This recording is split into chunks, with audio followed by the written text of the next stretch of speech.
Hey guys, I said I would give you an update. So it's been 3 months, no, sorry, 3 years, 4 months now.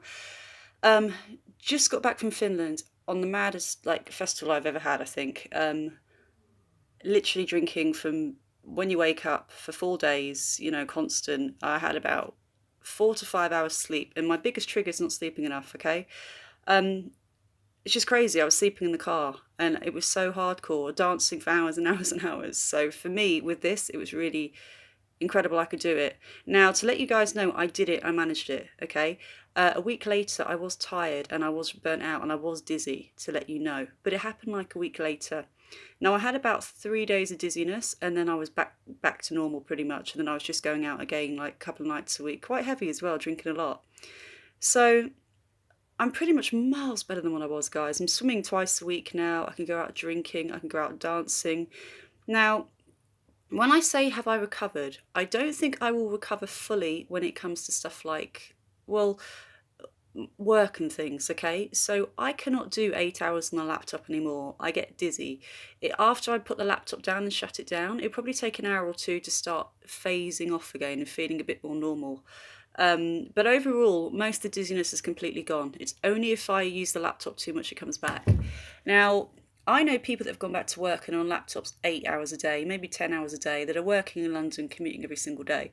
Unfortunately for me, I will not be one of those. The thing is, if you go out dancing or clubbing for a night, it's like a one off thing. You can go and rest after. When it comes to something like work, the commute every day, the 8 hours on the laptop every day, the stress every day, the movement and the people every single day, I get tired. I get tired and I do need to come home and kind of chill out. So I do think about going back to full time work. 'Cause at the moment, I'm a freelancer, so I kind of work part time. But I physically can't with the I just can't with the laptop. It just makes me dizzy, and I don't want to get another relapse again.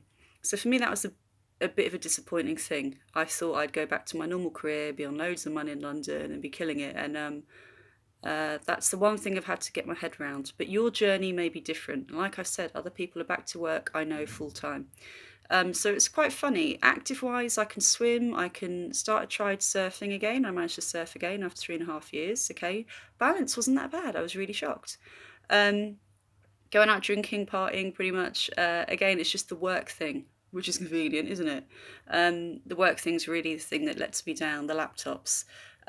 Again, I thought, what else I can do? I used to work in retail, but again, being in shops, busy shops with lots of people under those lighting for like 8 hours and standing up still on the spot, or being on I used to do this work, by the way, guys. I couldn't do it. I couldn't do it. I find it hard now standing stationary. So I was watching the England match recently, and we did well, guys. Come on, we did really well. Watching the England match, 2 hours, and when I'm stood still, I do feel myself moving a bit. My legs feel very weak. So to let you know, I pretty much have got my life back. Okay, I'm active. I'm seeing friends. I can go out. I can drink. I can go to festivals. I can swim. Biggest downside for me is laptops. I cannot work long hours anymore on my laptop. So full-time work at the moment is out. Um, yes, that's going to be an issue. So anyway, that's the update. Miles better in a lot of respects, okay? And I think when you're at that level where you're dizzy constantly, all the time, all you really want to do is to not feel dizzy anymore. I don't notice my dizziness anymore, guys. I really don't. I only notice it if I've been on my computer too long, like I said, okay? So I can go out now, go to the park, read a book, and it's pretty much gone. It's gone, okay? It's only if I put too much stress on my eyes. And the biggest way I got to this point, by the way, was staying active, okay? So I'd walk every day. I would go in shops and supermarkets every day as well, even though it was torture at first and I felt really dizzy. You can't just sit at home and ignore it in a way, because it's not helping. You're not going to compensate, and that's what all the vestibular therapists told me. Now, another important thing to do is, if you do overdo it and you are feeling tired and exhausted, you need to rest. You can't keep pushing yourself. So you also need to learn when to stop and stand back.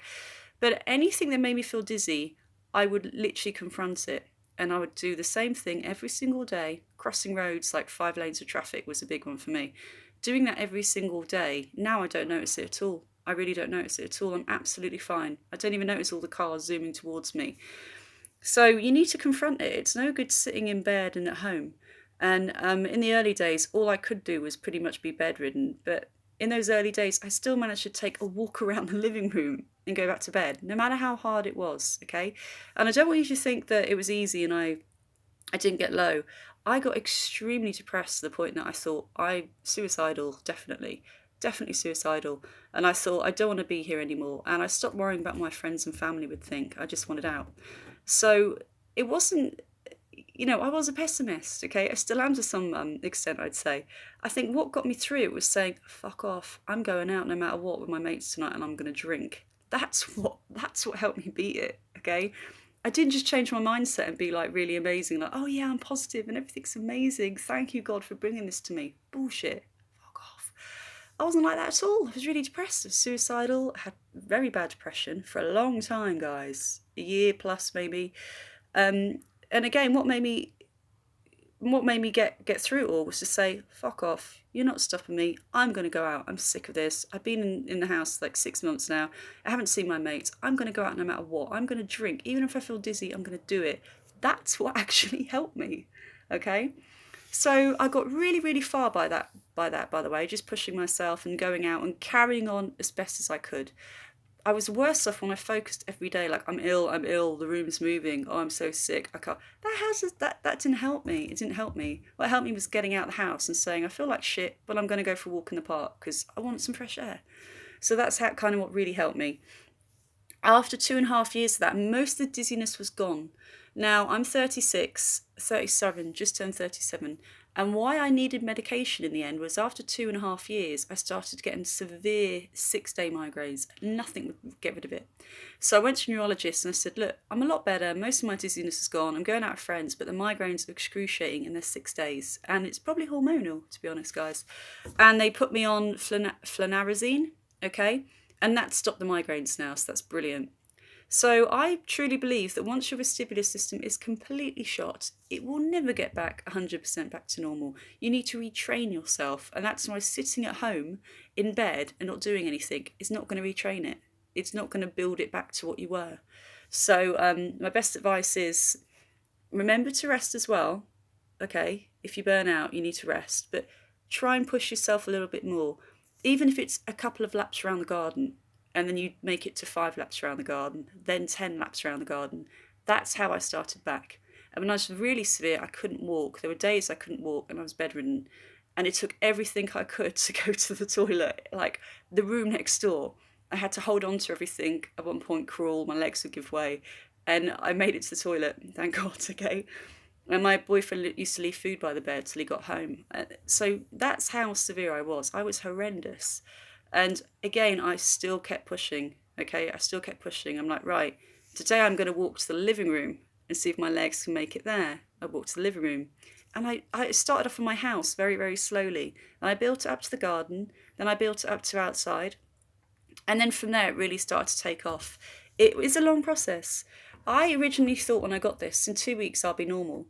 Because you've been normal for like 30, God knows, years of your life. And then all of a sudden, you get this kind of virus, weird dizzy thing, you think it's going to go, and it didn't. And because I couldn't get my head around that and accept it, I think it took longer to heal, you know? I know people that are back within 6 months. I know people that have had it for 10 years. But I still think a lot of it is mindset. You need to keep going. You need to get on with it. That's pretty much it. It doesn't help to be in bed, crying, moping around, being depressed. And I've done it. So I do know it's hard because I've been there. But it didn't help me. I didn't get anywhere. So you need to push yourself. And again, when you do get tired after a day out or a lot of walking, rest. Take 2 or 3 days to rest. Then go back out and do it again. And you'll notice over time the relapses get less and less. So that's my update, guys. Miles better. Laptops are my setback, which is unfortunate for me. I don't know how I'm going to work around that at the moment, but I have got some part-time work freelancing, so we'll see how that goes. That's it, guys. Bye.